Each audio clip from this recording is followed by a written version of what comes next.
Good morning, students. Today we will discuss chapter number 2. This is the part number 10, 10th part of this chapter, part number 10 of this chapter. In our previous session, we have discussed about the examples of zero work done, then negative work done, and the condition for zero work done. That all we have discussed. Today we will discuss if the force is not a constant force, if the force is varying. In that case, how you will calculate the work done. That means work done by a variable force. Force is varying. For example, for that what you will do, first of all, draw the graph between force and the displacement. Take force along y-axis, displacement along x-axis, and draw the graph. Like suppose this is the graph, force is increasing and displacement is also increasing. So how you will calculate the work done over here? First of all, plot the graph and then calculate the area under this graph. For example, calculate this area.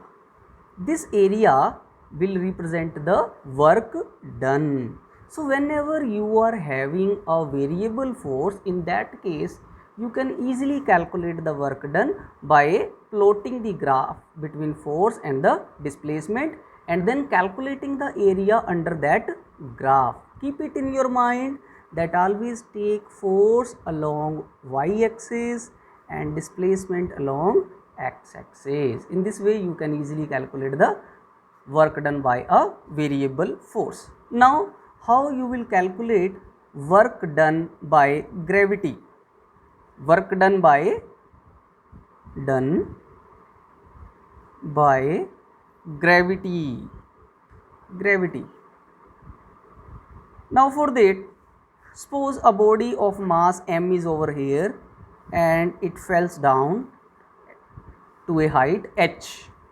Now the force which is acting on this body due to gravity is the weight of the body, and you know weight is equal to F equal to mg, mass into gravity, and according to the formula work is equal to force into displacement. Here force is mg, therefore, and displacement is h, therefore mgh. So work done is equal to mgh. Work done by gravity is mgh. Now what are the various units of work? First of all, I will calculate the SI unit. SI unit of work is joule. Joule is the SI unit of work.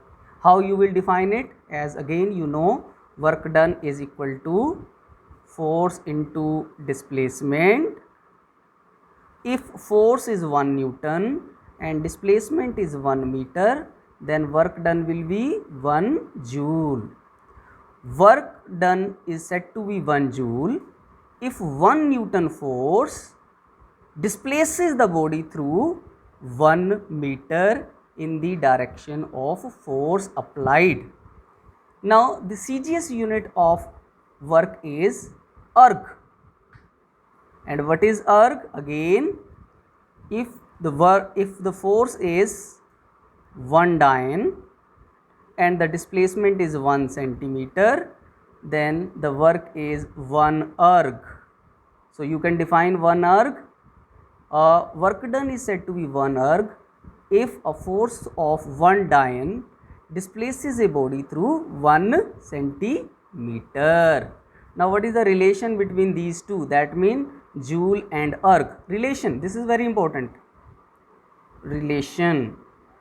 Now relation is, now you know 1 joule is equal to 1 Newton multiplied by 1 meter, and you know in 1 Newton there are 10 raised power 5 Daltons, and in 1 meter there are 100 centimeter, that is 10 raised power 2 centimeter. So you will get 10 raised power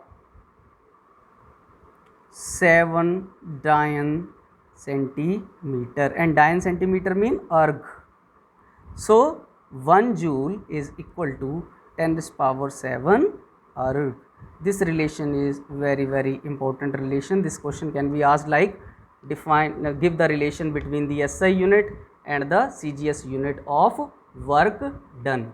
Now today we have just discussed work done by variable force, work done by gravity, SI unit and CGS unit of work done, and the relation between the two units. In the next session we will discuss some more important concepts. Till then, goodbye.